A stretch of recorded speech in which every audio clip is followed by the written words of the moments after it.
Miguel's neighbors had mocked his strange roof for months. Looks like something a drunk monkey designed. They'd laughed at neighborhood barbecues, the curved angles, the unusual support beams, the way it seemed to flow rather than stand rigid. None of it made sense to anyone else. But Miguel knew something they didn't. 20 years ago, he'd survived something far worse than Hurricane Miranda in a place most people couldn't find on a map.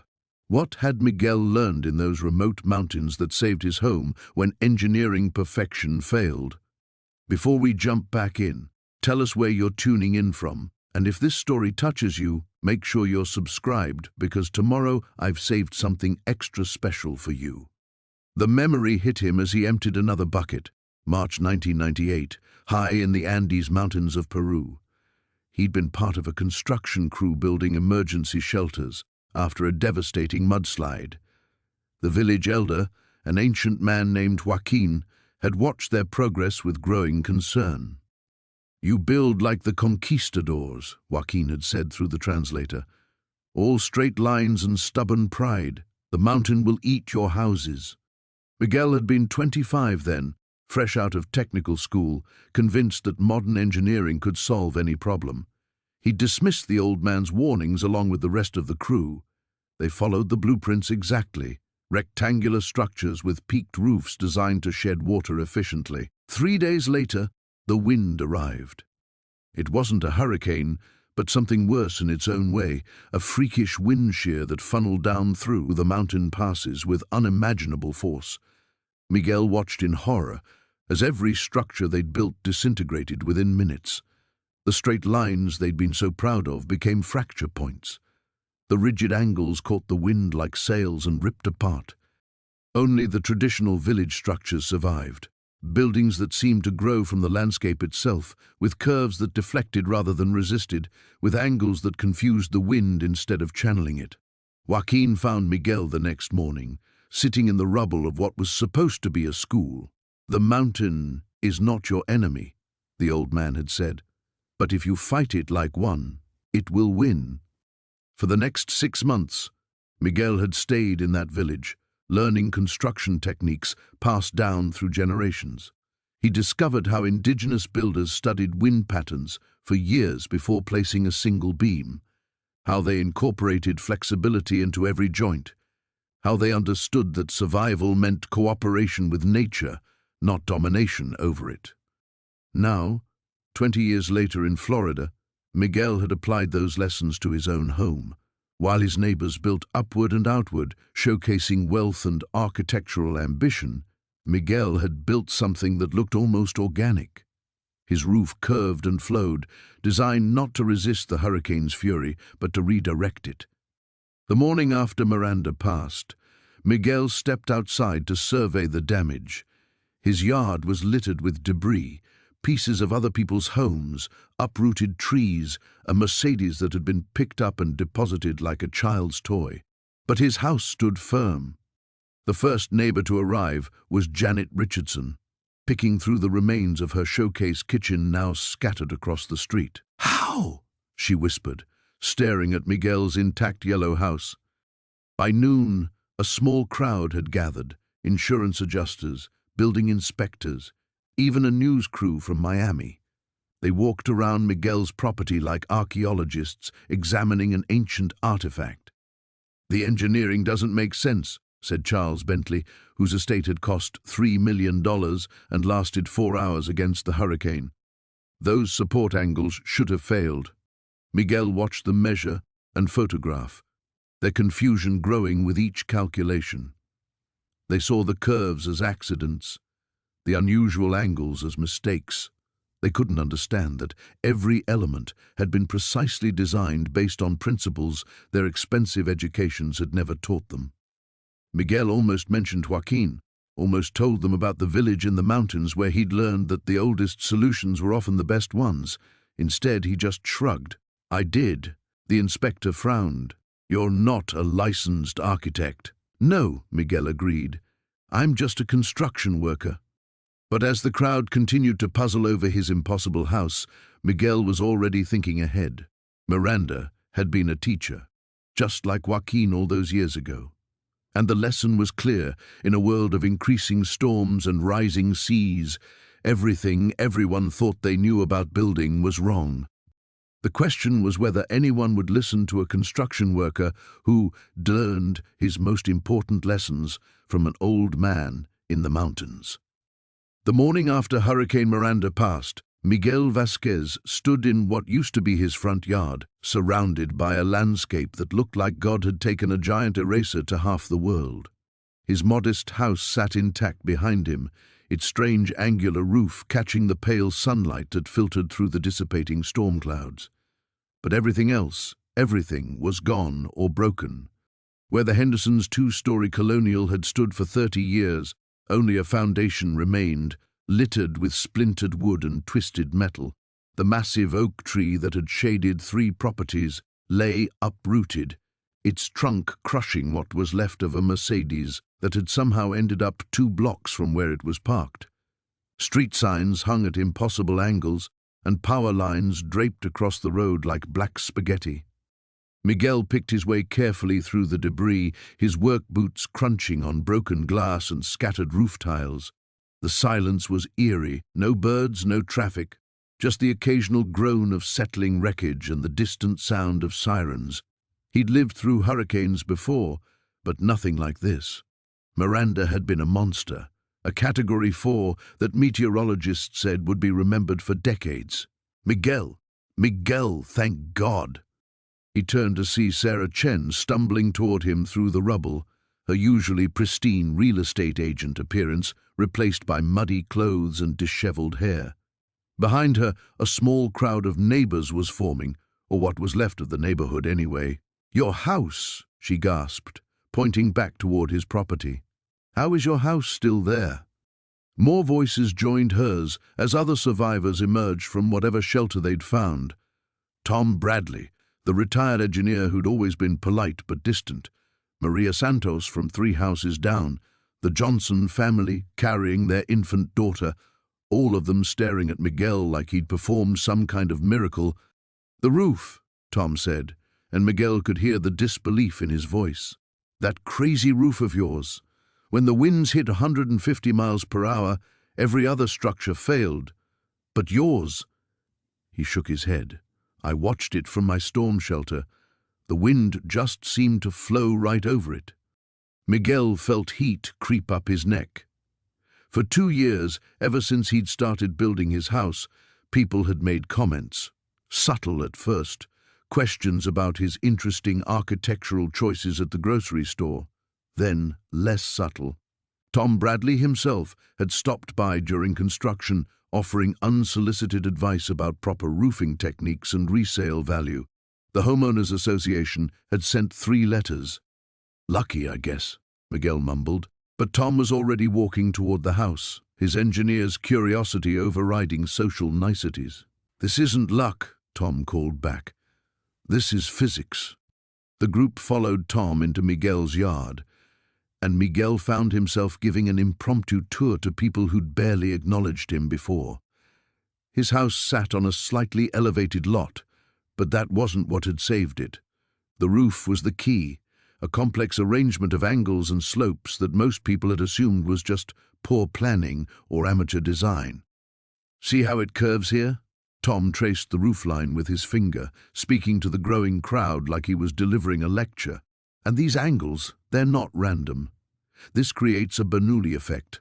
The wind accelerates over the surface instead of catching underneath." Miguel watched as more neighbors appeared, drawn by word spreading through the disaster zone. Some he recognized, others were strangers, people from the expensive developments further inland where mansions had been reduced to expensive kindling. A few carried phones, taking pictures of his house like it was some kind of tourist attraction.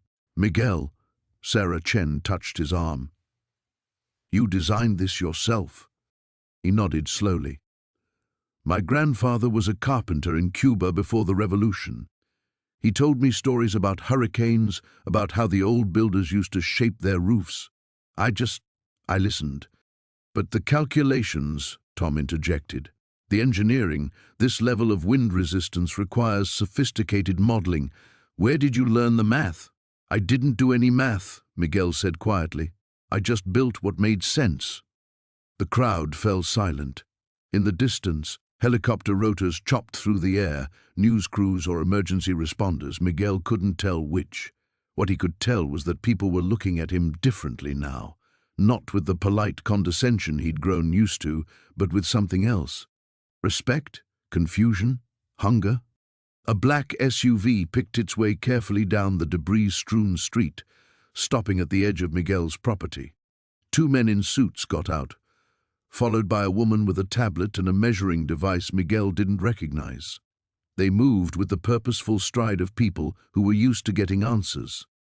The first crack appeared in the Weatherby Mansion's east wall at 3:47 a.m., a hairline fracture that spread like lightning across the pristine stucco.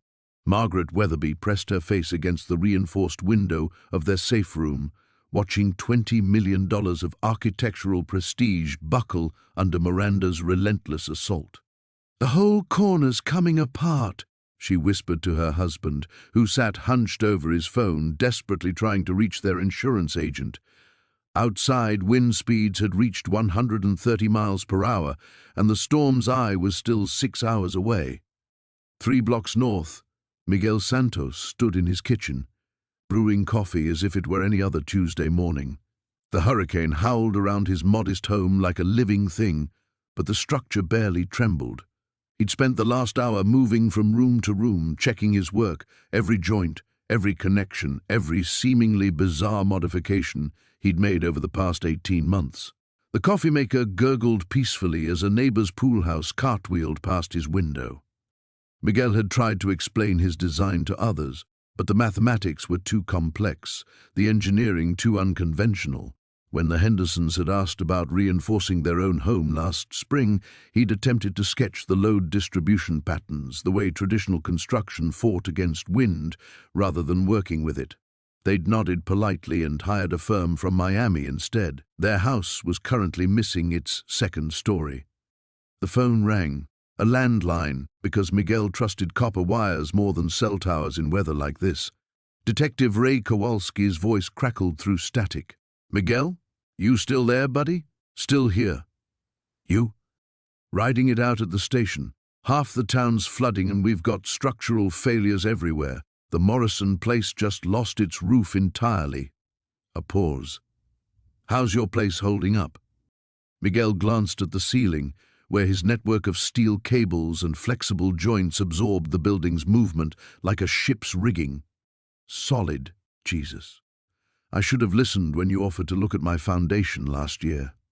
Through the kitchen window, Miguel watched a stop sign bend nearly horizontal before snapping back upright. His own house swayed gently, designed to flex rather than resist. Traditional builders thought of homes as fortresses, immovable objects meant to withstand any force. But Miguel understood that sometimes the reed survived where the oak tree fell. The wind shifted, and he felt the house adjust, his calculations manifesting in real time. Every beam, every support, every connection had been placed according to principles he'd developed during sleepless nights, sketching equations on napkins and testing theories with scale models in his garage. The other contractors thought he was crazy. The Homeowners Association had nearly sued him over the permit applications. None of them were laughing now. His neighbor's chimney, a massive brick structure the owner had bragged cost $40,000, toppled past his window, taking out a power line in a shower of sparks. Miguel's electricity held steady, his underground conduits buried 8 feet deep in concrete housings that could survive a direct missile strike. The television flickered, but maintained signal. Weather reports showed Miranda's true scope for the first time, a Category 5 monster stretching across half the state with sustained winds approaching 150 miles per hour. The storm surge would reach 15 feet in some areas. Mandatory evacuations had been called for coastal zones, but Miguel lived inland, in the subdivision everyone considered safe. He thought about the families riding out the storm in shelters, wondering if their homes would still exist when dawn came. He thought about Mrs. Chen, who'd brought him homemade dumplings last Christmas, now watching her dream house disintegrate from the elementary school gymnasium. He thought about Tom Reeves, who'd called Miguel's roof design a goddamn eyesore, currently praying in a bathtub as his McMansion shed siding like snakeskin. At 4:15 a.m., the Kowalski house lost its southern wall. Miguel watched through binoculars as Ray's police cruiser disappeared under a collapsed carport. The detective had been wrong about riding it out at the station. He was 3 miles away, probably still thinking his ranch-style home was weathering the storm just fine. Miranda was destroying Paradise Bay, but she was also proving something Miguel had always known. Sometimes the simplest answers were hiding in the most complex problems. His house stood like a defiant monument in the distance, its unusual angular roof catching the early light. He'd left Rosa and the kids there an hour ago, all of them still in a daze from surviving what meteorologists were already calling the storm of the century. The relief of being alive warred with the guilt of being the only ones who still had a home to wake up in. Miguel! He turned to see Tom Berkshire stumbling toward him through the wreckage of what had been a $6 million waterfront estate. The real estate mogul's usual pressed khakis and polo shirt had been replaced by muddy jeans and a wrinkled t-shirt. His face, normally smooth and confident from years of closing deals, looked haggard and lost. Tom Miguel nodded, unsure of what else to say. He'd worked on 3 of Berkshire's developments over the years, always as just another pair of hands, invisible and interchangeable. "I can't find my safe." Berkshire's voice cracked slightly. It was bolted to the concrete foundation. 30-year mortgage papers, insurance documents, everything. The whole foundation's gone, Miguel, like it was never there. Miguel looked at the empty lot where Berkshire's mansion had stood 12 hours earlier. The storm surge had scoured it clean, leaving only a few bent palm trees and a swimming pool filled with sand and seaweed. Berkshire laughed, but there was no humor in it. "You know what the funny thing is? I've been selling houses in Florida for 25 years. I thought I knew what hurricane-resistant meant." He gestured at the devastation around them. Reinforced concrete, impact windows, the works. Cost me more than most people make in a lifetime. The storm was stronger than anyone predicted. Was it? Berkshire's eyes focused on Miguel with sudden intensity. "Because your place is still standing. I can see it from here." He pointed toward Miguel's house, its distinctive roofline visible above the flattened landscape. "What did you do different?" Miguel felt the familiar tightness in his chest that came whenever someone questioned his methods.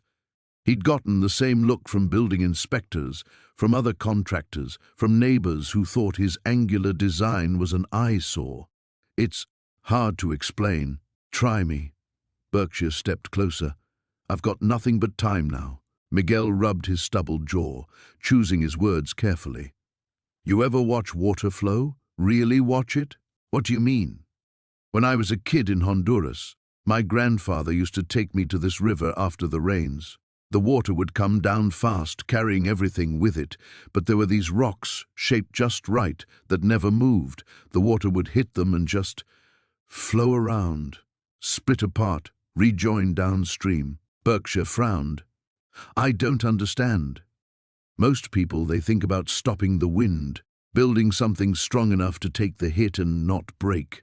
But wind isn't like that. It's not just pushing straight forward, it's spinning, twisting, looking for ways to get leverage." "So what did you do?" "I built it like those rocks. Angles that split the wind, send it where I want it to go instead of where it wants to go. No flat surfaces for it to grab onto." Berkshire stared at him for a long moment. "That's it? Angles?" Miguel almost smiled. "It's not just angles. It's understanding how the forces want to move, then working with them instead of against them." He gestured toward the empty foundation where Berkshire's house had stood. "Your place was strong, but it was fighting the storm. Mine just got out of the way." "Jesus." Berkshire ran his hands through his grey hair.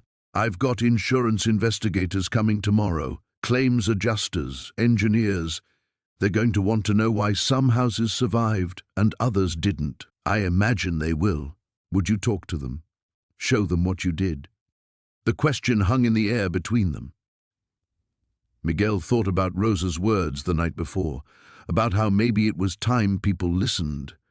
But he also thought about the years of dismissive looks, the permits that took twice as long to approve, the constant second-guessing of his methods. Maybe, he said finally. Berkshire nodded slowly. There are going to be a lot of people asking questions, Miguel, about your house, about your design. This storm changed everything. Miguel looked around at the devastation, then back toward his home where his family waited. Berkshire was right. Everything had changed, and there was no going back to being invisible now. The wind had been howling for 6 hours when Miguel heard the first crash. Through the reinforced window of his bathroom, the most interior room of his house, he watched Mrs. Henderson's prized gazebo cartwheel across what used to be Magnolia Street like a giant's toy. The storm surge had turned the neighborhood into a temporary lake, and debris floated past his front door like a grotesque parade. His radio crackled with emergency broadcasts, but the voices were growing fainter as cell towers toppled one by one. The last clear message he'd heard was a meteorologist's stunned announcement that Miranda had intensified to a Category 5 just before landfall, with sustained winds of 185 miles per hour. The storm wasn't just breaking records, it was obliterating them. Miguel pressed his back against the bathroom wall and felt the house sway. Not violently, not dangerously, but with a gentle rhythm that reminded him of his grandfather's old fishing boat riding ocean swells. The angular panels on his roof were doing exactly what he'd designed them to do, channeling the wind's fury up and over his home instead of letting it build pressure against flat surfaces. Another crash, this one much closer. Through the chaos outside, he glimpsed the Weatherby's colonial mansion, the one that had cost them $3.2 million and graced the cover of a Southern architecture, folding in on itself like wet cardboard. The storm surge had undermined its foundation, and now Miranda's winds were finishing what the water had started. Miguel's house shuddered again but held firm. His foundation extended 8 feet down, instead of the standard 4, anchored to bedrock with rebar he'd salvaged from a demolished highway overpass. Everyone had called it overkill. The building inspector had required extra documentation. His neighbors had whispered about the crazy Mexican who didn't know when to stop digging. But Miguel remembered Hurricane Mitch in Honduras, remembered watching entire communities vanish because builders had trusted in hope instead of engineering reality. He'd been 12 then, standing in the ruins of his uncle's house, learning that nature didn't care about your assumptions or your budget. The power had died hours ago, but his battery-powered radio suddenly sparked to life with a clearer signal. Complete devastation along the coast, National Guard mobilizing, winds still gusting over 150, catastrophic storm surge extending inland up to 12 miles. 12 miles. Miguel calculated quickly. His neighborhood sat exactly 9 miles from the beach. No wonder the water was this high. He watched a BMW float past his window, its alarm somehow still wailing beneath the storm's roar. His own roof sang a different song. The wind flowed over those angular surfaces with a low, steady hum that reminded him of his childhood, lying beneath tin roofs during tropical storms. But this wasn't luck or coincidence. This was mathematics. Wind speed calculations, pressure differentials, and load distributions that he'd worked out on notebook paper at his kitchen table while sipping coffee during countless early mornings.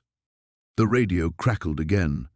Pinellas County Emergency Management reports unprecedented destruction.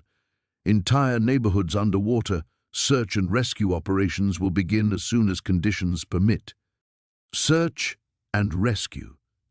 Miguel realized with growing unease that he might be one of the few people in his neighborhood who would survive to need rescuing. The mansions around him had been built to impress, not to endure. All those cathedral ceilings and dramatic overhangs that photographed so beautifully were now catching wind like sails, creating uplift forces that their foundations had never been designed to resist. He thought about James Morrison, probably huddled in some inland hotel right now, assuming his beachfront showcase would weather the storm because it had cost 7 figures and been designed by award-winning architects. Morrison would return to find his dream home reduced to splinters and his engineering certainties shattered. The irony wasn't lost on Miguel. Tomorrow, if there was a tomorrow, people would be asking questions. The same neighbors who had mocked his design, filed complaints with the Homeowners Association, and called his house an eyesore would want to understand how the construction worker had succeeded where million-dollar mansions had failed. The wind howled louder, and Miguel closed his eyes, listening to his house sing its defiant song against the storm. The insurance investigator arrived at dawn, a silver sedan cutting through the debris-strewn streets like a knife through chaos. Sarah Chen had seen hurricane damage before, but nothing quite like this. Entire neighborhoods reduced to splinters, while one house stood defiantly intact, its bizarre angular roof catching the morning light like some ancient monument.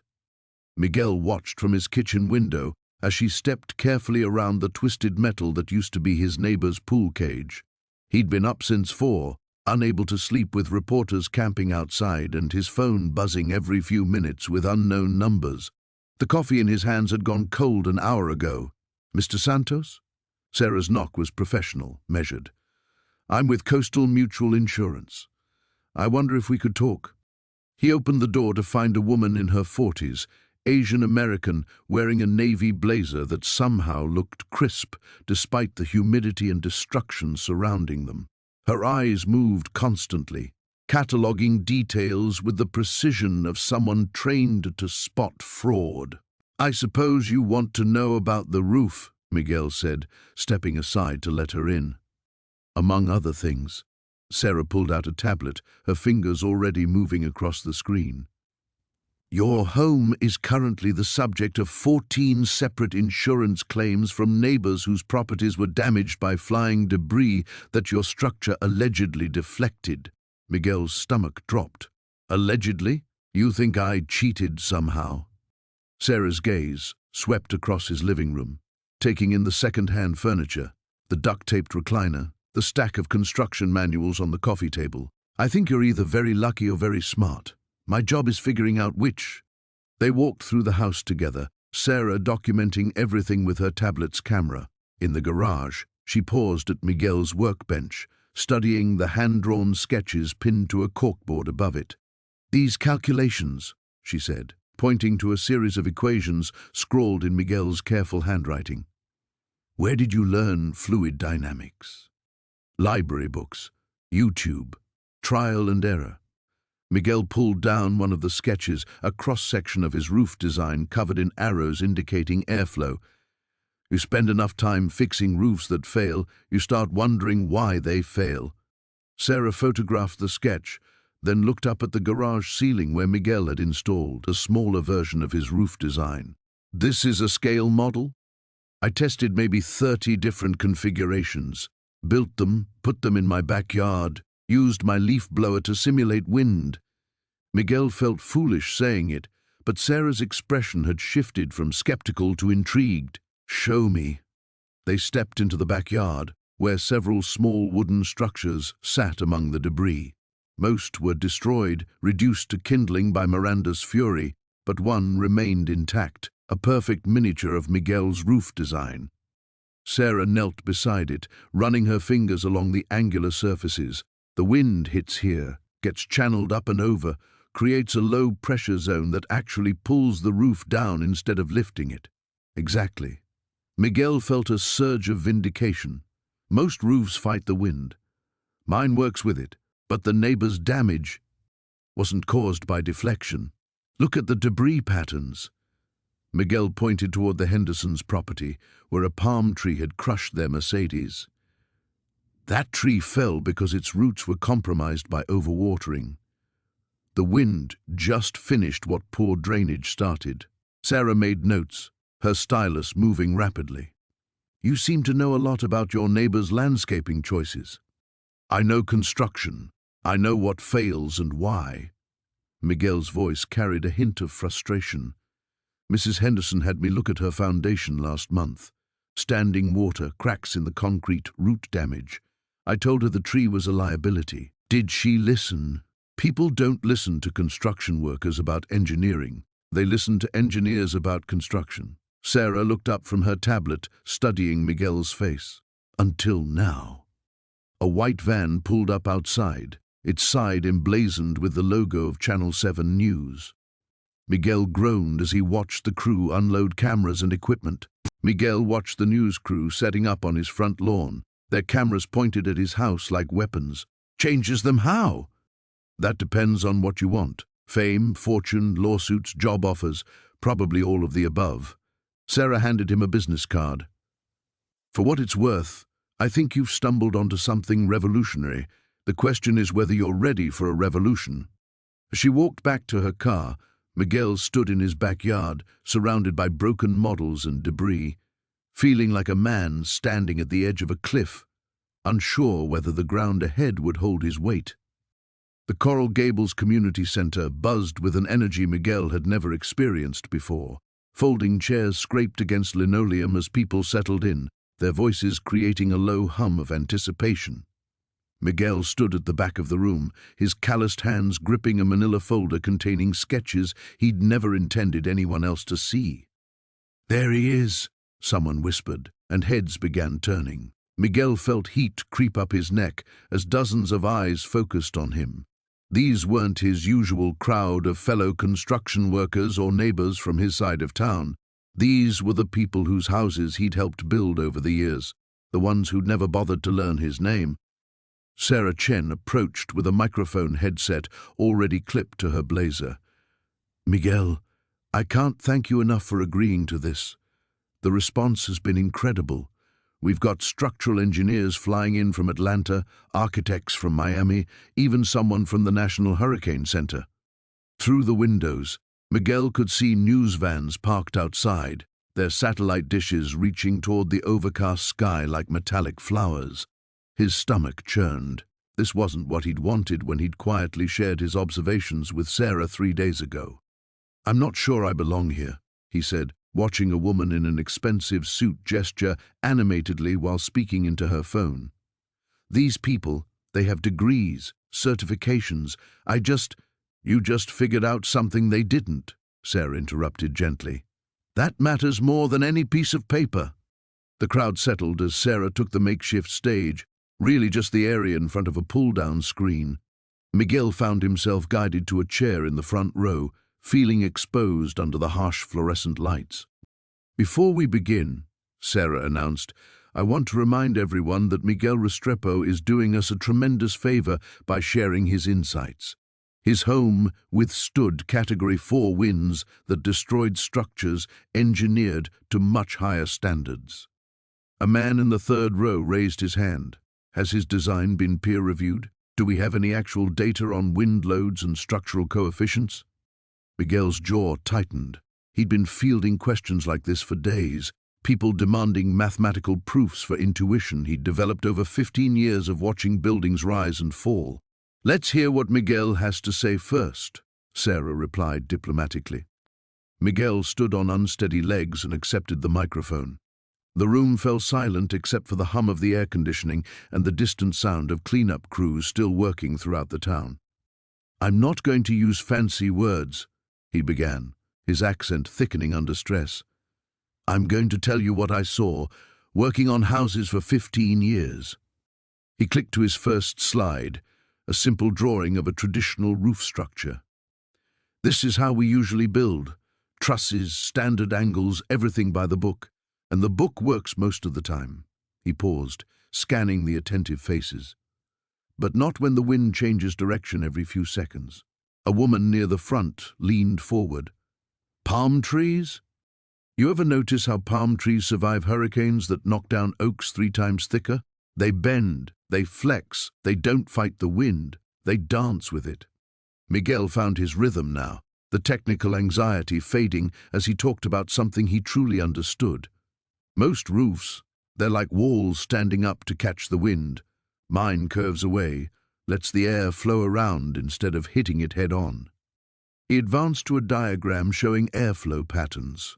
"I started noticing this on job sites, places where the wind would eddy, where it would accelerate, where it would suddenly change direction. The math people, they can tell you about wind speed, but they don't stand on roofs in thunderstorms feeling how the building moves. This is fascinating, interrupted a man with a laptop. But do you have any computational fluid dynamics analysis? Finite element modeling? Miguel felt the old familiar frustration rising. I have something better. I have a house that's still standing. The room fell quiet. Miguel looked out at the sea of faces, some skeptical, some curious, some genuinely interested in understanding rather than discrediting. Look, he continued, setting down the microphone and walking closer to the audience. I know you want numbers and computer models, but before you had those things, you had people who watched and learned and tried things. Maybe those people were wrong sometimes, but sometimes they were right in ways the computers couldn't predict. An older man in the back row stood up. Miguel recognized him, Dr. Harrison Webb, a structural engineer whose firm had designed half the mansions that now lay in ruins. Mr. Restrepo, Webb said slowly, would you be willing to work with our team to properly document and test your approach? We'd like to understand not just what you did, but why it worked when our calculations said it shouldn't. Miguel looked around the room, seeing genuine curiosity replacing skepticism in many faces. Maybe this could work after all. Miguel wiped his hands on his jeans, the same nervous gesture he'd made countless times over the years when people questioned his methods. But this time felt different. This time they weren't laughing. It's not magic, he said, his voice steady despite the cameras rolling. Just physics and common sense. The reporter leaned forward eagerly. But how did you know it would work when professional engineers didn't?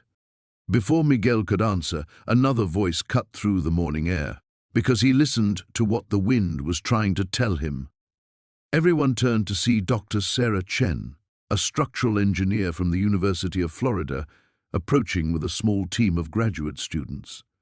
Miguel had never met her, but he recognized the look in her eyes, the same hunger for understanding that had driven him to spend countless nights sketching and calculating in his kitchen. Dr. Chen, the reporter pivoted immediately. You've been studying storm damage across the state. What makes this house so special? Sarah gestured toward Miguel's roof, its curved sections gleaming in the morning sun, despite the chaos around them. Traditional roofing fights the wind. This design works with it. See those curves? They create what we call laminar flow. The wind moves smoothly over and around the structure instead of creating the turbulence that tears conventional roofs apart. Miguel found himself nodding along, surprised to hear his instincts translated into academic language. My grandmother used to say the palm tree doesn't break because it knows how to dance with the storm, he added quietly. The comment caught Sarah's attention. She stepped closer, studying Miguel with newfound interest. Indigenous knowledge often contains principles that took Western engineering decades to rediscover. Where did you learn this approach? Everywhere, Miguel said, gesturing toward the devastation around them. Every storm teaches you something if you pay attention. Hurricane Charlie in 2004, I watched how the wind moved around buildings, which ones fell and which ones didn't. Andrew in '92, same thing. Most people see destruction. I see lessons. A commotion at the street drew their attention. A convoy of black SUVs had arrived, and men in expensive suits were stepping out, their shoes immediately soaking in the standing water. Miguel recognized the lead figure immediately, Richard Hawthorne, whose mansion had been completely leveled just 3 blocks away. Santos. Hawthorne's voice carried across the yard with the authority of someone accustomed to being obeyed. We need to talk. The news crew immediately swiveled their cameras toward the approaching group. Miguel could see the calculation in their eyes. This was about to become something bigger than a human interest story about an unusual roof.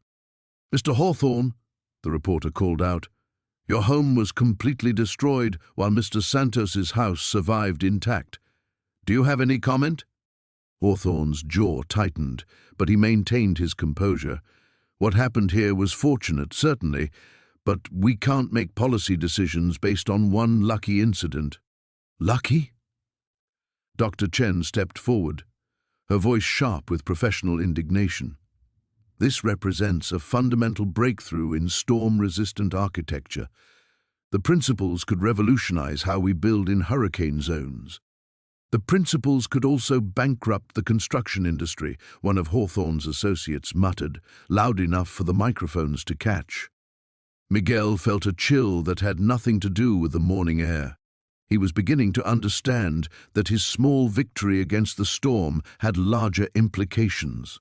Implications that apparently threatened powerful interests. The offer hung in the air like humidity before another storm. Miguel looked around at the faces surrounding him, the eager reporters, the curious scientist, the calculating businessman, and in the distance, his neighbors picking through the ruins of their lives. "My house isn't for sale," he said simply, "and neither are the plans." Hawthorne's mask slipped for just a moment, revealing something cold and determined beneath. "Everything's for sale, Santos. It's just a matter of finding the right price." As if summoned by the tension, thunder rumbled in the distance. Everyone looked up instinctively, but Miguel kept his eyes on Hawthorne. He had weathered Hurricane Miranda, but somehow he suspected the real storm was just beginning. The morning after the storm brought an eerie silence that felt heavier than the hurricane's roar. Miguel stood in his doorway, coffee mug in hand, surveying what remained of Pelican Bay. His house sat like a lone sentinel in a graveyard of splintered wood and twisted metal. Where the Hendersons' colonial had stood, only a concrete slab remained, scattered with debris that looked like broken toys from this distance. "Mr. Ramirez?" The woman was young, maybe 30, with determined eyes and a notebook clutched against her chest. "I'm Sarah Chen from the Miami Herald. Could I ask you a few questions about your house?" Miguel set down his mug. He'd expected this, but not so soon. "I suppose you want to know how it survived?" "Everyone does. The Ocean View Estates development is completely gone. Houses worth $3–4 million, designed by award-winning architects, built by premium contractors. Yet your home doesn't have a scratch." "Coffee?" Miguel gestured toward the kitchen. Through the intact windows, they could see rescue crews working their way through the neighborhood, checking for survivors in the wreckage. Sarah accepted the offer, still taking notes. "The preliminary damage assessment shows Miranda sustained winds of 1 to 70 miles per hour when it made landfall here. Category 5. Houses built to modern hurricane code should have withstood that." "Should have." Miguel poured 2 cups, his movements deliberate. "But codes are written by committees. Committees that never built anything with their own hands. So what did you do differently?" Miguel led her to the living room, where morning light streamed through windows that should have been blown out hours ago. "My grandfather built houses in Cuba before the revolution. He taught my father, who taught me. Not the American way, not the Cuban way, the hurricane way." Sarah's pen moved quickly. "What does that mean?" "It means you don't fight the wind, you dance with it." Miguel walked to the window, pointing at the debris field that used to be his neighborhood. "See the Patterson place? $4 million, hurricane-rated everything. But they built it like a fortress, trying to be stronger than the storm. That's wrong. Hurricane wind isn't just force, it's alive. It moves, changes direction, finds every weakness. You can't overpower it, but you can outsmart it." Miguel traced patterns in the air with his finger. "My roof isn't just different looking, it's designed to break the wind into smaller pieces, redirect the energy instead of absorbing it." Sarah looked up at the ceiling, studying the exposed beams. "The neighbors called it unconventional. The neighbors called it ugly." Miguel's laugh held no bitterness. "Jerry Patterson told the HOA I was lowering property values. Ironic, considering where we are now." Through the window, they watched a news van navigate carefully around a boat that had been deposited in the middle of Seaside Drive. The reporter was already setting up for a live shot with Miguel's house in the background. "Were you trained as an engineer?" Sarah asked. "High school diploma and 30 years swinging a hammer." But I watched every hurricane that hit the Caribbean, studied what survived and what didn't.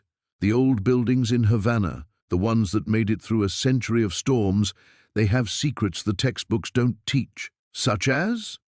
Miguel walked to his bookshelf, pulling out a worn notebook filled with sketches and calculations. Wind flow dynamics, not the theoretical kind they teach in universities, but practical application. How air moves around curves, how pressure differentials create lift. Most roofs fail because the wind gets underneath them and tears them off like opening a can. Sarah examined the drawings, complex curves and angles that looked more like art than architecture. These are your designs? 15 years of planning. I knew Miranda was coming. Not specifically, but something like her. The water's been getting warmer, the storm's stronger. It was only a matter of time. Why didn't you share this with other builders? The city planning department? Miguel's expression darkened slightly. You think they would have listened? A Mexican construction worker telling certified engineers they're doing it wrong? He shook his head. I tried once, early on, brought drawings to a city council meeting about building codes. They thanked me for my input and filed it away. The sound of helicopters grew louder outside. Through the window they could see rescue crews working methodically through the destruction, checking every foundation, every pile of debris. So you just built it anyway. On my own property, following all the legal requirements. Took me 7 years, working nights and weekends, every beam placed exactly where it needed to be. Sarah closed her notebook, looking around the untouched room with new appreciation. And now? Miguel smiled, watching another news truck arrive. Now they want to listen. The conference room at Meridian Engineering buzzed with nervous energy as the partners gathered around their mahogany table.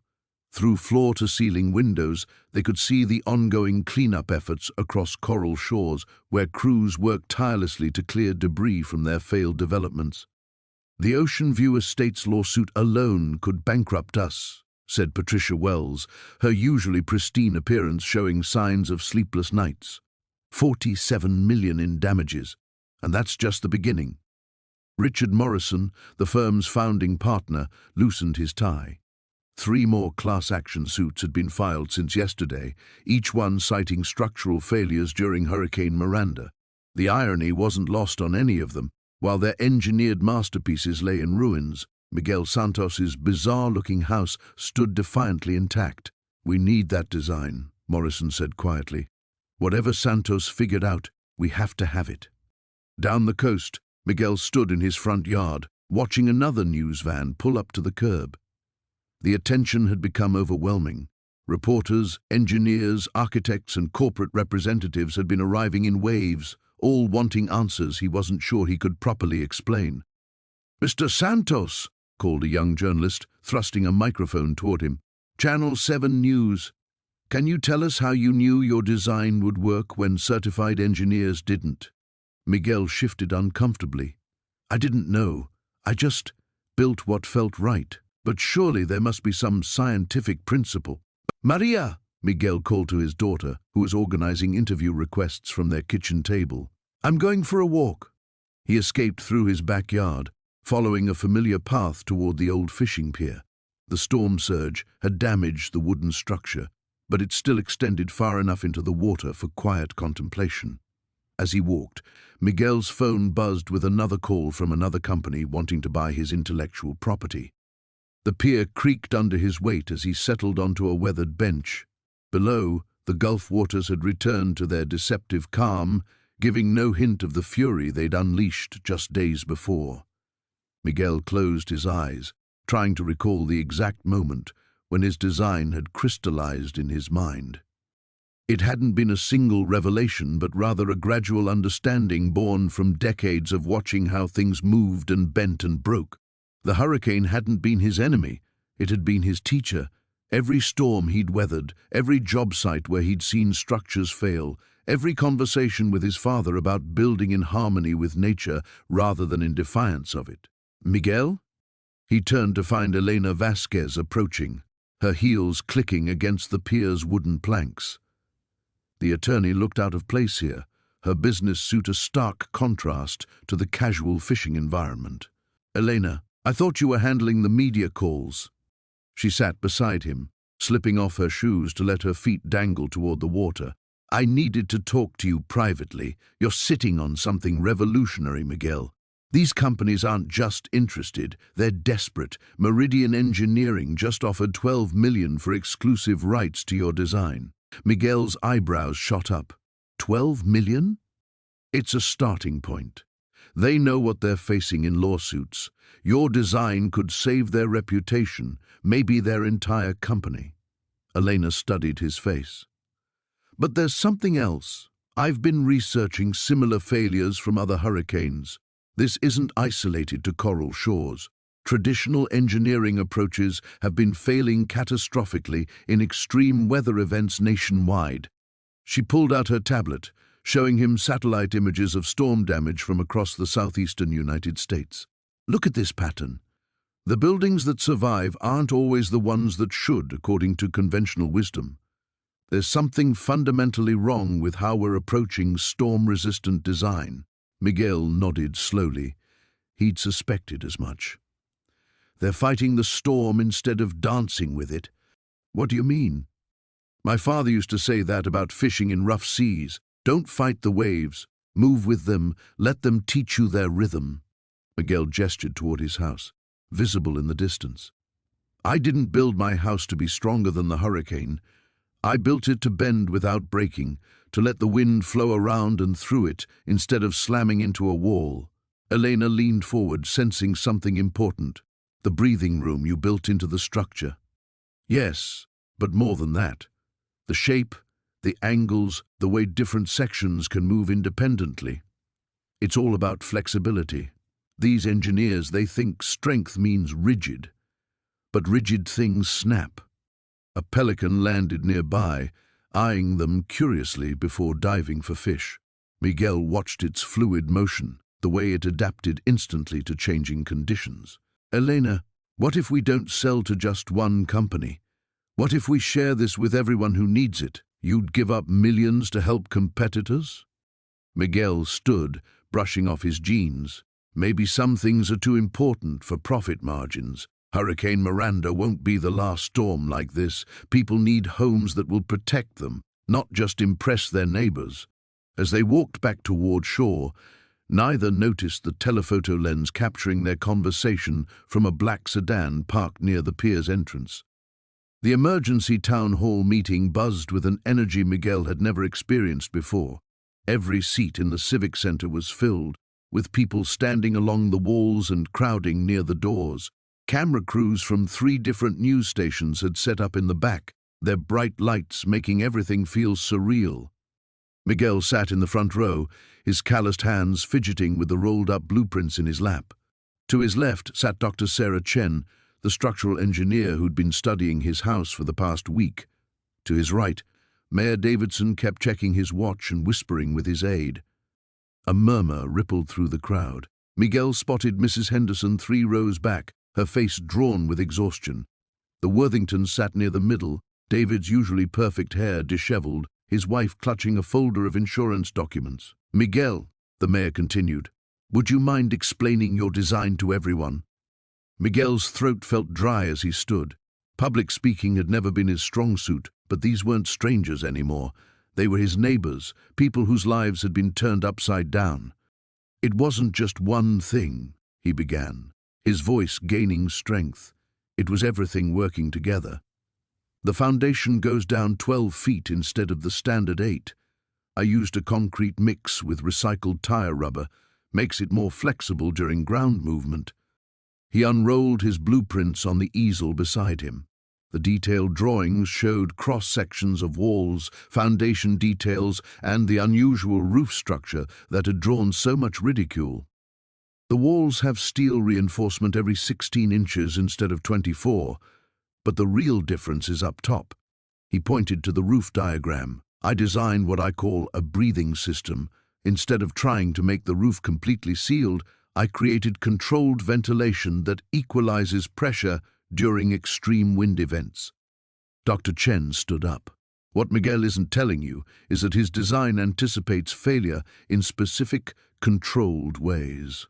When Hurricane Miranda's winds hit 200 miles per hour, his roof panels lifted slightly, exactly as designed, then settled back into place when the gusts passed. Like a safety valve, Miguel added. If you try to make something completely rigid, it breaks. But if you give it room to flex, to adapt, it survives. A voice called out from the crowd, "How much did it cost?" Miguel glanced at Dr. Chen, who nodded encouragingly. About 15% more than standard construction. Most of that was labor, the foundation work, and the extra steel reinforcement. The Civic Center erupted in frustrated voices. 15%? Someone shouted. That's it? David Worthington stood up, his face flushed. You're telling me we could have saved our homes for 15% more? Where were the city inspectors? Where were the building codes? Mayor Davidson raised his hands for quiet. That's exactly why we're here. The City Council is proposing new building standards based on Miguel's design. Dr. Chen has been working with our planning department. The insurance companies knew, interrupted a woman Miguel didn't recognize. My agent told me yesterday that they've been tracking Miguel's house for 3 years. They knew it was different, knew it was stronger, but nobody told us homeowners. The building industry has known about these techniques for years, Dr. Chen said, her voice cutting through the noise. But there's no incentive to change when standard construction is cheaper and building codes don't require it. Miguel implemented these methods because he was building for himself, for his family's safety. Mrs. Henderson's voice carried from the back. Miguel tried to tell us. Remember? At the homeowners' meeting last spring, we laughed at him. The admission hung heavy in the air. Miguel remembered that meeting clearly, how Worthington had dismissed his concerns, how the other residents had chuckled at the idea that a simple contractor might know something their architects didn't. Moving forward, the mayor said, we're proposing the Miguel Santos building standard for all new construction in hurricane zones. But we need community support, and we need to pressure the state legislature for broader changes. As the meeting continued with technical discussions and policy debates, Miguel found himself thinking about his grandmother's stories. She'd lived through hurricanes when buildings were simpler, but somehow more honest about their limitations. Modern construction had forgotten that survival sometimes meant bending rather than standing rigid against the storm. The cameras kept rolling, documenting this moment when a community confronted the gap between what they'd been told was safe and what actually kept them alive when the winds came howling. The sound of helicopters had become as constant as breathing. Miguel watched from his kitchen window as another news crew circled overhead, their cameras pointed down at his modest home like vultures studying carrion. 3 weeks since Hurricane Miranda, and the attention hadn't died down. If anything, it had intensified. His phone buzzed for the 100th time that morning. Another reporter, another engineer, another person wanting to dissect his miracle and package it for consumption. He let it go to voicemail with the rest. Elena emerged from the back bedroom, where she'd been hiding since the CNN van pulled up at dawn. They're multiplying, she said, peering through the blinds at the growing crowd outside their gate. Like roaches, Miguel muttered, pouring coffee into 2 mismatched mugs. The normalcy of the gesture felt surreal against the chaos swirling around them. A sharp knock interrupted their morning routine. Through the frosted glass of the front door, Miguel could see a familiar silhouette. Tall, broad-shouldered, expensive suit despite the Florida heat. Richard Pemberton had been persistent, showing up every few days with increasingly generous offers. Mr. Santos, Pemberton's voice carried through the door, smooth as aged whiskey. I know you're in there. We need to talk. Elena shot Miguel a warning look. They'd agreed. No more meetings, no more interviews, no more people trying to turn his discovery into their profit. But something in Pemberton's tone was different today. Urgent. Miguel opened the door just wide enough to speak. I told you, I'm not selling. It's not about selling anymore. Pemberton's usual composure had cracks in it. His tie was loosened, his hair slightly disheveled. "May I come in, please? This concerns your safety." Against his better judgment, Miguel stepped aside. Pemberton entered, nodding respectfully to Elena before turning back to Miguel with an expression that made the construction worker's stomach clench. "There's been a development," Pemberton said, settling uninvited onto their couch. "The insurance companies are getting nervous, very nervous." "About what?" Miguel frowned, not understanding. "What does that have to do with me?" "Everything." Elena spoke from the kitchen doorway, her voice tight with realization. "They're saying the other builders should have known better, that if Miguel could figure it out, they should have too." Pemberton nodded grimly. "Exactly. Your house isn't just a miracle anymore. It's evidence of negligence. Billions of dollars in claims are being disputed. Some very powerful people are losing very large amounts of money." The weight of understanding settled on Miguel's shoulders like a lead blanket. He thought of the angry voicemails that had started appearing mixed in with the interview requests, the strange cars that had been driving slowly past their house, Elena's insistence that someone had been watching them from the end of the street. "What are you saying?" "I'm saying that sometimes being right can be dangerous." Pemberton leaned forward. "My offer stands, but it's evolved. I'm not just buying your design anymore. I'm buying your protection." Elena laughed, but there was no humor in it. "Protection from what? This isn't some movie thriller." "Isn't it?" Pemberton's phone buzzed. He glanced at it, and his face paled further. "Miguel, did you know that 3 other construction workers have come forward this week, claiming they've had similar ideas about hurricane-resistant designs, workers who tried to implement unconventional approaches but were shut down by their employers?" Miguel's blood chilled. "No, I didn't know that. 2 of them have already signed consulting contracts with major firms, generous contracts that include strict non-disclosure agreements." Pemberton stood, straightening his jacket. "The 3rd one, Carlos Mendez from Tampa, was found dead in his apartment yesterday, apparent suicide." The room fell silent, except for the distant thrum of helicopter rotors. Elena moved closer to Miguel, her hand finding his. "You're trying to scare us," Miguel said, but his voice lacked conviction. "I'm trying to save you." Pemberton headed for the door, then paused. Carlos Mendez was 34 years old, married, 2 kids, no history of depression, no financial problems. But he'd been talking to reporters about his employers ignoring his safety recommendations before Hurricane Miranda hit. Miguel felt Elena's hand tighten in his. "My offer expires tomorrow at midnight," Pemberton continued. "After that, I can't guarantee your safety. There are other interested parties now, and they're not as civilized in their approach." He left them standing in their living room, surrounded by the evidence of their simple life that had somehow become the center of a storm more dangerous than any hurricane. Outside, the helicopters continued their endless circling, and Miguel wondered if they were documenting a miracle or marking prey. The storm had passed, but Miguel knew the real tempest was just beginning. He sat in his kitchen, watching through his intact windows as news vans multiplied like mushrooms after rain. The irony wasn't lost on him. The same media that had mocked his eyesore house 3 days ago now camped outside it like pilgrims at a shrine. His phone buzzed incessantly. Patent lawyers, structural engineers, documentary filmmakers, everyone wanted a piece of the man who'd outsmarted nature. But Miguel had learned to be careful about trust, especially when money entered the conversation.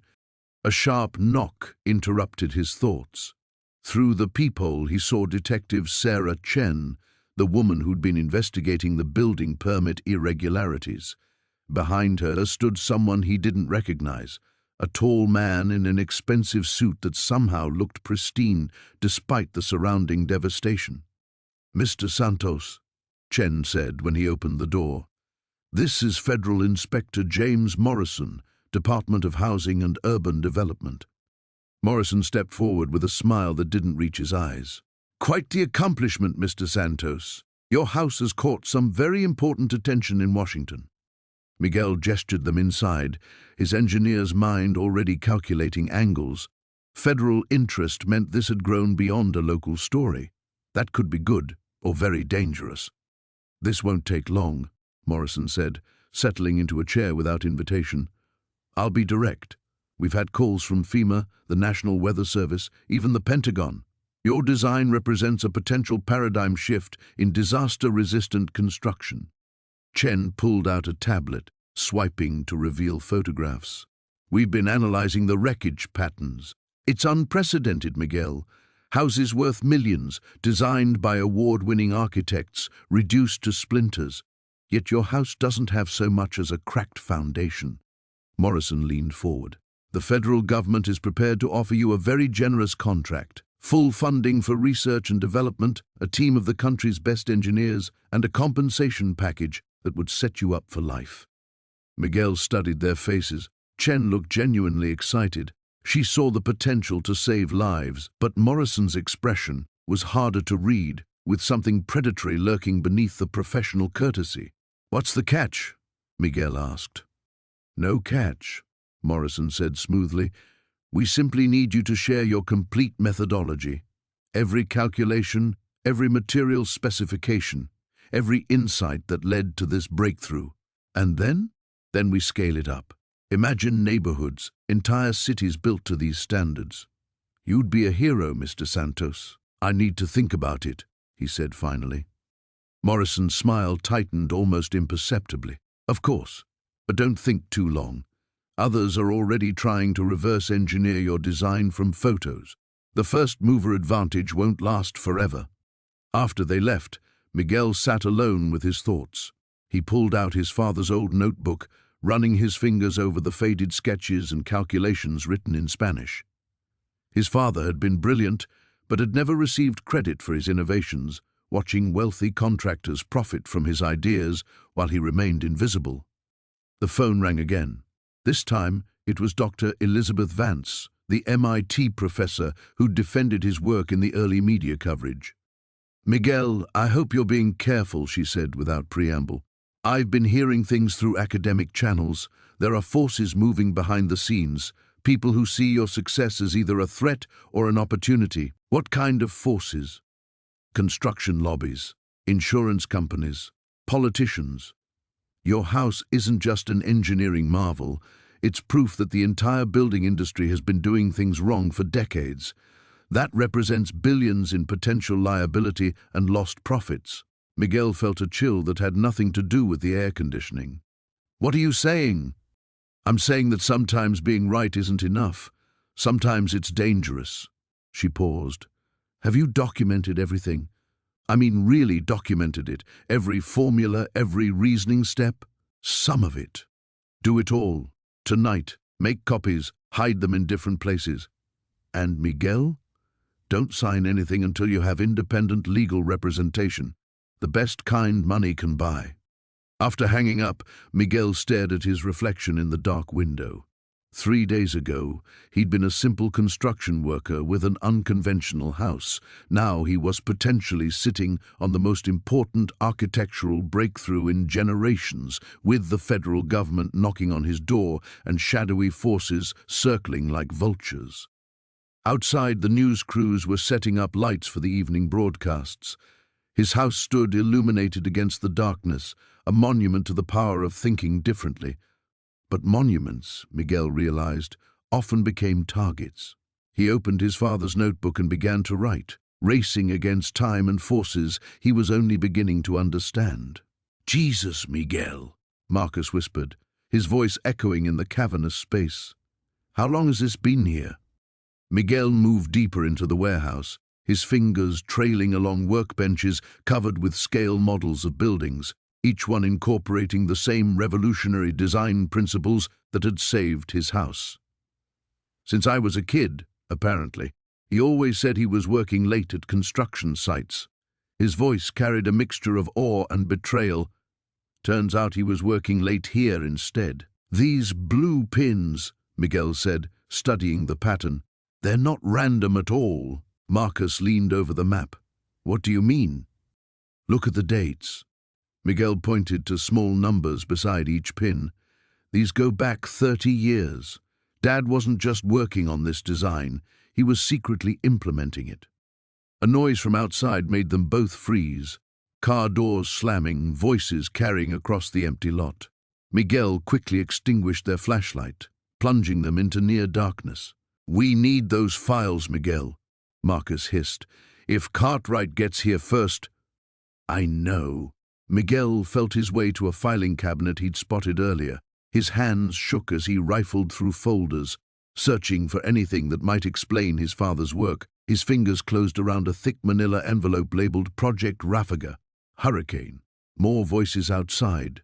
Closer now. The distinctive sound of bolt cutters working on the front gate's chain. Miguel stuffed the envelope inside his jacket and grabbed what appeared to be a detailed technical manual from the workbench. There's got to be a back exit. They moved quickly through the maze of shelves, following emergency exit signs toward the rear of the building. Behind them, the main door's locks were being defeated with power tools.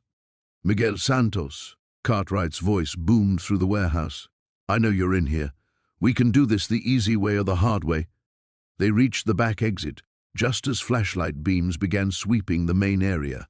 Miguel's hands fumbled with multiple deadbolts while Marcus kept watch. "There!" someone shouted. "Movement in the back!"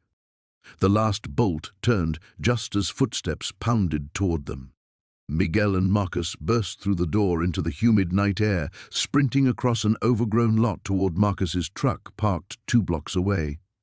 "Stop right there." Cartwright emerged from the building behind them, flanked by 2 men Miguel didn't recognize. Not security guards. These guys moved with military precision. They reached the truck as engine sounds roared to life behind them. Marcus gunned the engine, tires squealing as they pulled away from the curb. In the side mirror, Miguel watched a black SUV emerge from the warehouse district, gaining fast. "Drive!" Miguel shouted, though Marcus was already pushing the truck to its limits through the empty streets. "What the hell did your father get involved in?" Marcus gasped, taking a hard right turn that sent them skidding around a corner. Miguel pulled out the envelope with shaking hands, using his phone's flashlight to scan the contents. What he saw made his blood run cold. Technical specifications, yes, but also correspondence with government agencies, insurance companies, and construction firms across multiple states. His father hadn't just developed a revolutionary building technique, he'd been secretly working with federal disaster preparedness officials for decades. "Marcus, this is bigger than we thought." Miguel's voice was barely above a whisper. Dad wasn't just trying to build hurricane-proof houses. He was part of some kind of national infrastructure program. A letter from FEMA caught his eye, dated just 6 months before his father's death. The subject line read, "Project Raffiga, Phase 3 Implementation Timeline." The SUV was gaining ground, its high-powered engine easily matching their truck's speed. Marcus yanked the wheel hard left, sending them down a residential street lined with hurricane debris that forced their pursuer to slow down. "Where are we going?" Miguel asked. "Somewhere safe. Somewhere we can figure out what your father really discovered." Marcus's knuckles were white on the steering wheel, because if Cartwright's willing to break into warehouses and chase us through town, whatever's in that envelope is worth killing for. Miguel clutched the documents tighter, his father's life's work literally in his hands. Somewhere in these papers lay the truth about why his simple construction worker father had outsmarted the best engineers in the country, and why that knowledge had apparently made him a target. The engineering consortium's sleek black SUVs pulled up to the construction site as dawn broke over Palmetto Bay. Miguel watched from his trailer window as men in expensive suits emerged, their leather shoes already looking out of place on the sandy ground. Dr. Harrison led the group, his face stern and focused. "They're early," Elena said, setting down 2 cups of coffee. She'd insisted on staying the night, claiming she needed to review the final blueprints one more time. Miguel suspected she was more nervous than she let on. "Good. Let's get this over with." Miguel straightened his work shirt and stepped outside. The consortium had brought equipment, laser levels, digital measuring devices, and a drone that buzzed overhead like an oversized mosquito. Dr. Harrison approached with his clipboard already in hand. "Mr. Santana, we're here to conduct our final assessment of your proposed design for the Ocean View development." His tone was clinical, professional. As you know, significant investments are at stake. Miguel nodded toward the foundation they'd been working on for the past week. Everything's built to specification. Elena can walk you through the calculations. Dr. Rodriguez, Harrison acknowledged with a curt nod. Though I must say I'm still skeptical about the practical applications of your unconventional approach. Elena stepped forward, tablet in hand. The mathematics are sound, Dr. Harrison. We've run multiple stress tests and computer simulations. The helical foundation system, combined with the flexible joint architecture, can withstand wind loads exceeding Category 5 specifications. One of Harrison's colleagues, a thin man with wire-rimmed glasses, examined the curved support beams. These spiral foundations, they're certainly unlike anything in the current building codes.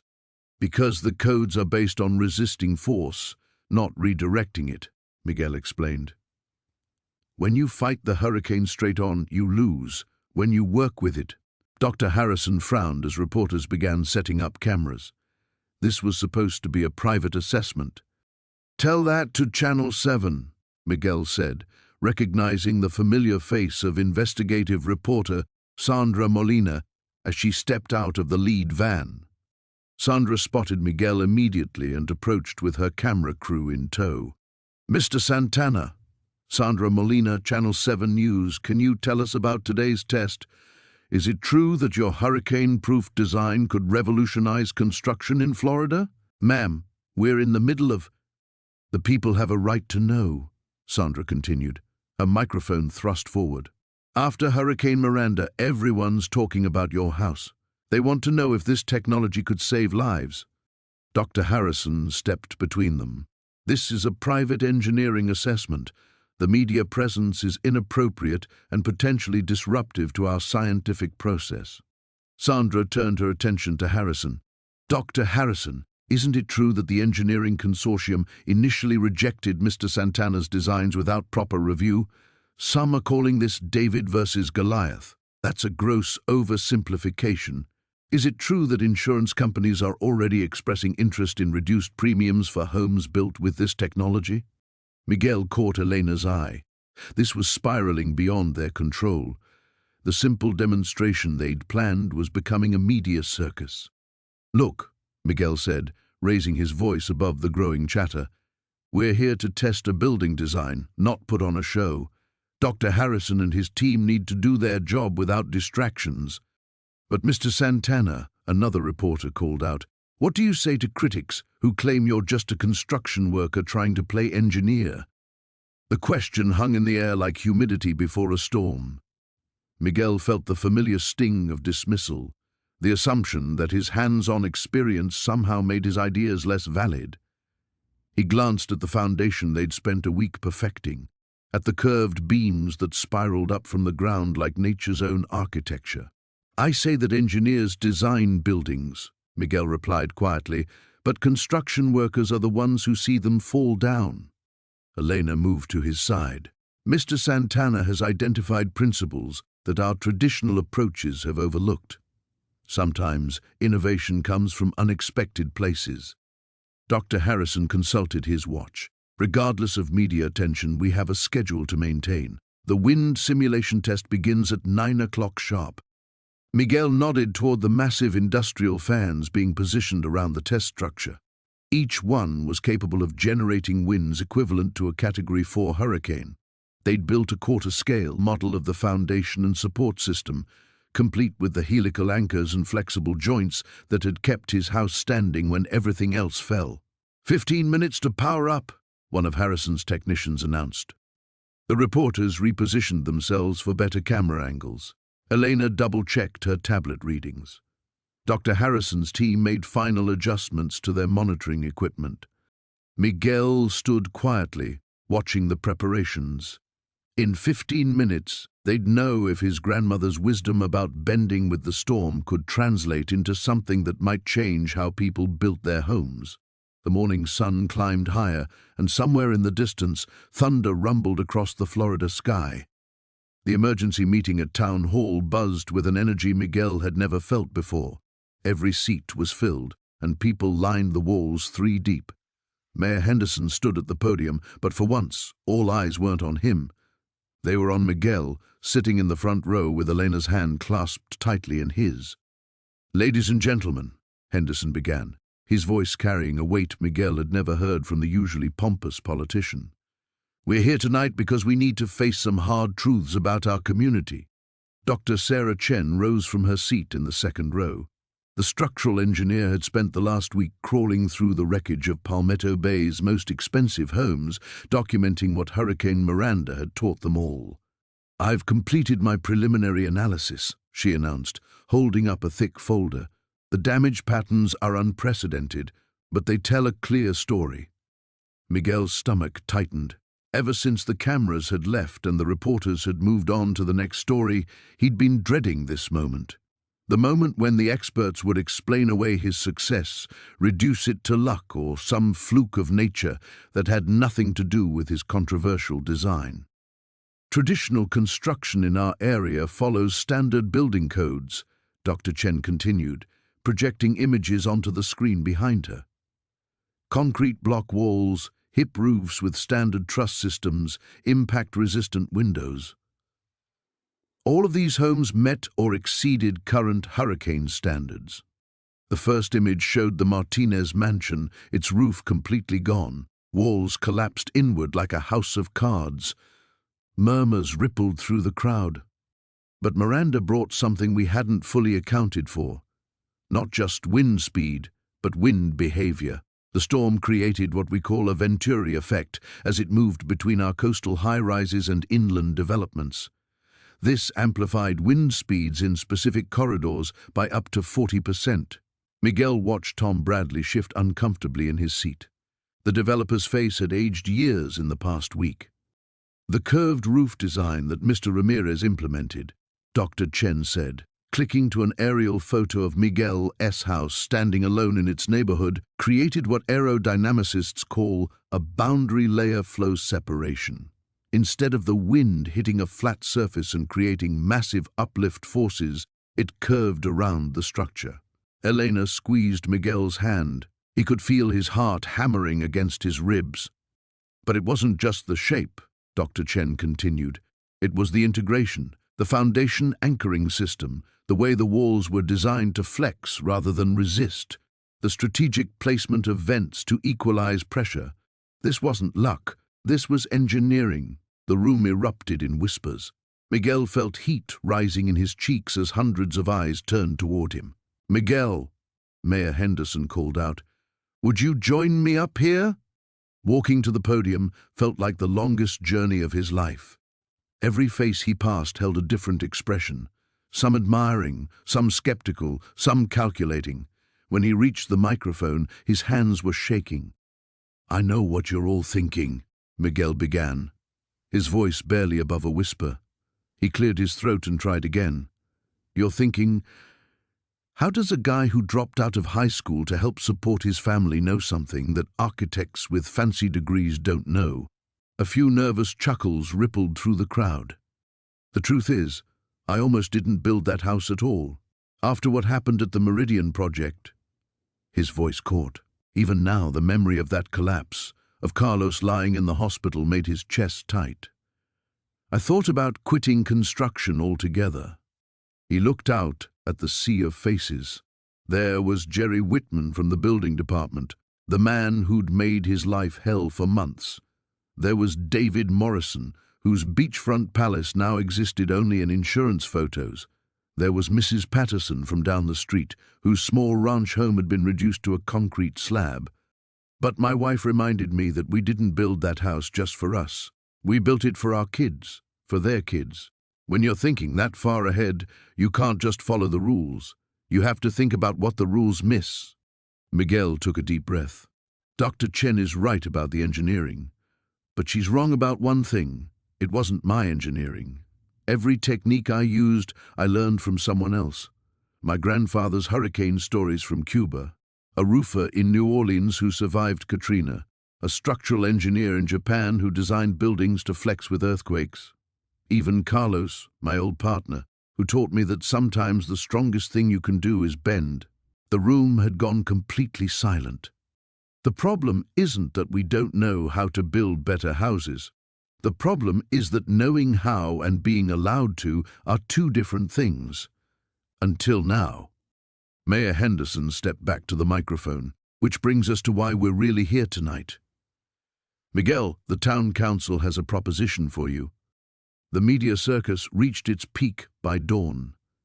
News vans lined the debris-strewn street like vultures, their satellite dishes reaching toward clearing skies. Miguel stood at his kitchen window, watching reporters interview his neighbors amid the wreckage of their homes.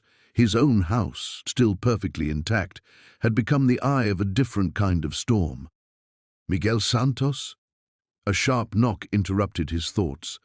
Through the front door's glass panel, he saw a man in an expensive suit flanked by two others. "I'm David Castellanos from Pinnacle Development. We need to talk." Miguel opened the door cautiously. Castellanos pushed past him without invitation, his companions following. "Impressive work you've done here. My clients are very interested in your innovation." "Your clients?" "Let's just say they represent significant financial interests in Florida's construction industry." Castellanos walked to the living room window, gesturing at the devastation outside. This storm was supposed to be a reset. Clear out the old, make way for the new. Your little house presents a problem. Miguel felt his chest tighten. What kind of problem? The kind that makes people ask uncomfortable questions. Castellanos turned, his smile cold. Questions about building codes that haven't been updated in decades, about inspection processes that rubber-stamp developments, about corners cut in the name of profit. One of the men stepped closer to Miguel. "You've caused quite a stir, Mr. Santos. Stock prices are already dropping for 3 major construction companies." Outside, Miguel could see Elena approaching with her camera crew. Castellanos noticed too.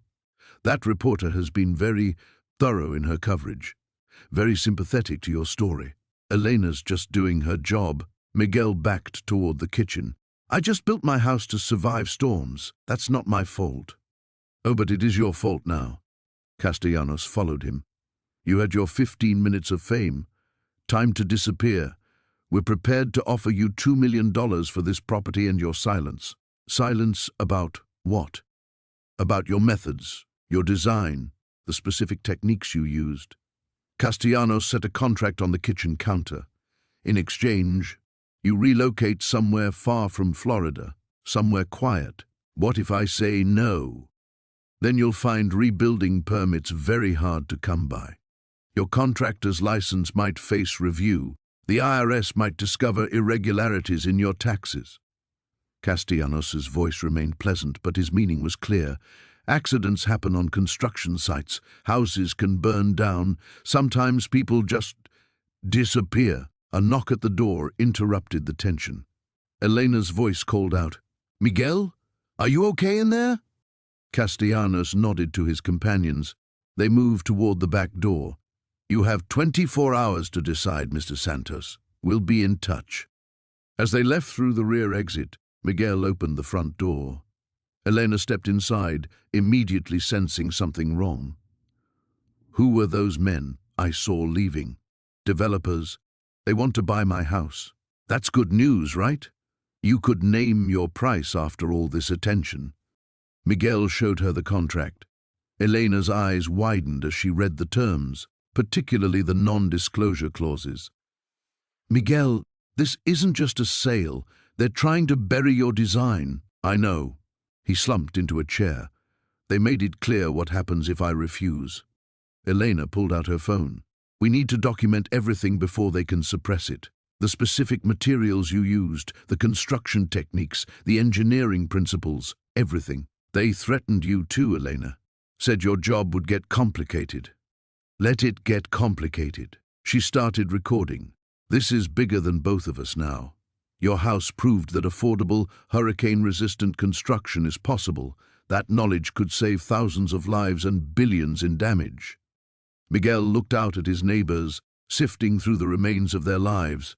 Children picking through debris for salvageable toys, elderly couples staring at foundations where their homes once stood.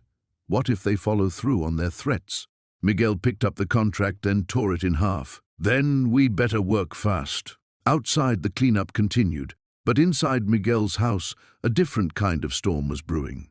The morning sun cast long shadows across the devastated landscape as Miguel stood on his porch, watching the steady stream of vehicles making their way down what used to be Ocean View Drive. News vans, insurance adjusters, FEMA trucks, and curious onlookers had been coming for 3 days straight, all drawn to the impossible sight of his modest home, standing untouched amid a graveyard of luxury. Sarah Chen approached with her tablet, her expression serious but hopeful.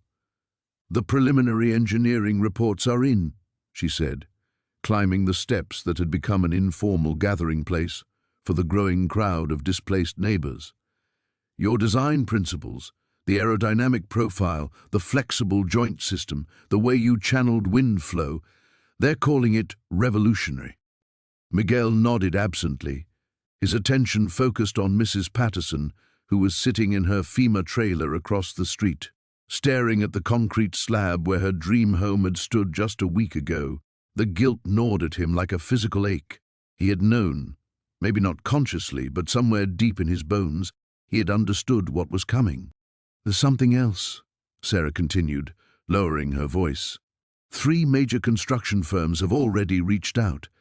They want to license your design concepts. We're talking about contracts that could set you up for life." Before Miguel could respond, Tom Bradley emerged from the crowd gathered around Miguel's house, his face haggard from sleepless nights and the weight of losing everything. "Quite the celebrity now, aren't you?" Tom's voice carried a bitter edge that made several people turn. Miguel stepped down from the porch, meeting Tom at eye level. "Tom, I'm sorry about your house. If I could have..." "Could have what? Warned us?" Tom's laugh was harsh. "You knew, didn't you? You had to have known something we didn't." The crowd had gone quiet, sensing the tension. Miguel felt the weight of their stares, the mix of admiration and accusation in their eyes. "I suspected the storm might be worse than predicted, but I didn't know for certain." "Suspected?" Tom shook his head. "My kids are sleeping in a gymnasium, Miguel. My wife's having panic attacks every time the wind picks up." "But you suspected." Elena appeared at Miguel's side, her presence both protective and grounding. "Tom, we're all hurting, but turning on each other won't rebuild your home." Dr. Reeves stepped forward from the crowd, his academic credentials lending weight to his words. "I've been studying Miguel's design for days now. The principles he applied, they weren't secrets. They were available to any engineer willing to think beyond conventional wisdom. The tragedy isn't that Miguel knew something we didn't, it's that we stopped listening to common sense." Sarah pulled up data on her tablet. The storm surge calculations, the wind load assessments, they were all based on models that assumed certain parameters. Miguel built for conditions outside those parameters. "Because I've lived here my whole life," Miguel said quietly. "Because I remember stories my grandfather told about storms that happened before anyone was keeping official records. Because I've seen what the Gulf can do when it really gets angry." Mrs. Patterson had left her trailer and was walking toward them, her movements slow and deliberate. The crowd parted as she approached Miguel. For a long moment she studied his face with eyes that had seen 83 years of joy and heartbreak. "Miguel," she said finally, "I need to ask you something." "Would you help me rebuild?" she asked. "Using your methods. I lost everything, but the insurance will cover reconstruction. I want it done right this time." The request rippled through the crowd like a stone dropped in still water. Tom's expression shifted from anger to something more complex, resignation mixed with grudging respect. "You're not the villain here," Mrs. Patterson continued, addressing Miguel but speaking loud enough for everyone to hear. "Pride is the villain, arrogance is the villain, the assumption that newer and more expensive always means better. You built a house that survived because you remembered something the rest of us forgot, that we're guests here, not masters." Sarah stepped forward. "Mrs. Patterson raises an important point. We have an opportunity here to rebuild better, to create a new standard for coastal construction. Miguel's principles could revolutionize how we build in hurricane zones." Miguel looked out over the destruction, then back at the faces surrounding him, neighbors who had lost everything, professionals eager to profit from tragedy, and officials trying to prevent future disasters. The weight of their expectations felt heavier than any construction beam he had ever lifted. "I'll help anyone who wants to rebuild," he said finally, "but not to get rich or famous, to make sure this doesn't happen again, to honor the people who taught me that the ocean always gets the final say." As the crowd began to disperse, planning meetings and reconstruction timelines, Miguel remained on his porch with Elena. Tomorrow would bring new challenges, new responsibilities, but tonight, under stars visible through the gaps where his neighbors' houses used to be, he simply held his wife's hand and listened to the eternal rhythm of the waves.